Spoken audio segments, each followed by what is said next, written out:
आपको क्या लगता है, बिहार को बाकी राज्यों से ज्यादा बजट मिल गया तो सब कुछ ठीक है? बिहार के मुख्यमंत्री नीतीश कुमार की जेडीयू एनडीए के साथ है तो सब कुछ ठीक है? नहीं जनाब, यहाँ का मौसम भी बिगड़ने वाला है और बहुत ज्यादा हो सकता है कि रिमोट कंट्रोल हो तेजस्वी यादव के हाथ में।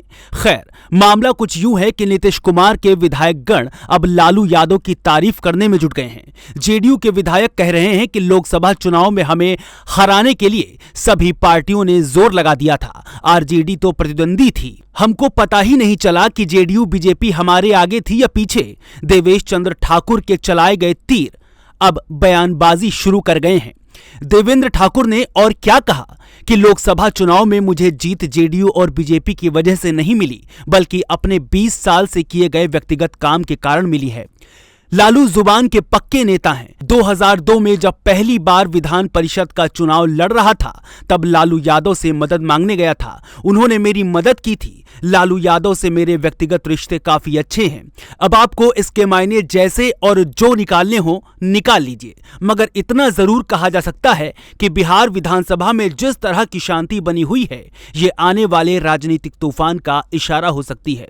देवेंद्र चंद्र ठाकुर के इस बयान के बाद जब माहौल गर्म हुआ तो भाजपा और आरजेडी की ओर से भी बयान दिए गए। इस पूरे मामले पर आरजेडी के प्रवक्ता ऋषि मिश्रा ने लालू यादव को सामाजिक न्याय का नेता बताया। उन्होंने कहा कि लालू यादव ने ऐतिहासिक काम किया है, इसलिए देवेश चंद्र ठाकुर उनकी तारीफ कर रहे हैं। इसमें किसी को आश्चर्य नहीं होना चाहिए, लेकिन देवेश चंद्र ठाकुर ने जेडीयू और बीजेपी को एक्सपोज कर दिया।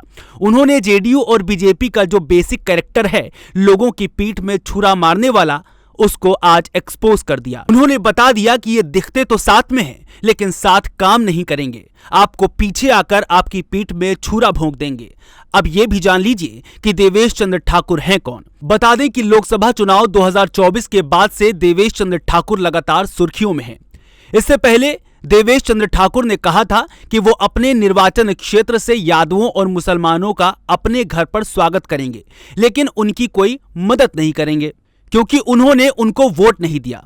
उन्होंने कहा था कि हमारे घर पर उनका स्वागत है, आएं, चाय पिएं, मिठाई खाएं, लेकिन मैं कोई काम नहीं करूंगा। यह देवेश चंद्र ठाकुर की ओर से कहा गया है। फिलहाल आगे की राजनीति बिहार में कहां जाती है, यह देखना बेहद दिलचस्प होगा।